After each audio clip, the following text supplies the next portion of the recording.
Tired of tax season chaos when it comes to your 1099 contractors? Let's ditch the stress and streamline the whole process using Gusto. First, log into your Gusto account from the main dashboard. Navigate to the Contractors section. You'll usually find this on the left-hand side menu. Now, click the Add Contractor button. This will kick off the setup process for a new 1099 worker.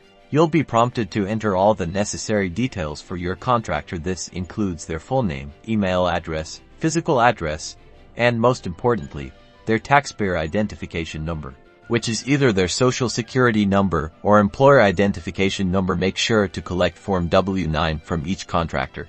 Once the contractor profile is set up, you can easily track payments within Gusto. Each time you pay a contractor, record the date, amount, and a brief description of the work performed. Gusto automatically keeps a running total of all payments made throughout the year. When tax season rolls around, Gusto makes it super easy to generate 1099 and EC forms. Simply go to the tax forms section and select the appropriate tax year. Gusto will automatically populate the forms with the payment information you've been tracking. You can then download the forms and distribute them to your contractors, as well as file them with the IRS. And that's it. By using Gusto for your 1099 contractor payments, you'll stay organized, avoid tax season headaches, and ensure compliance.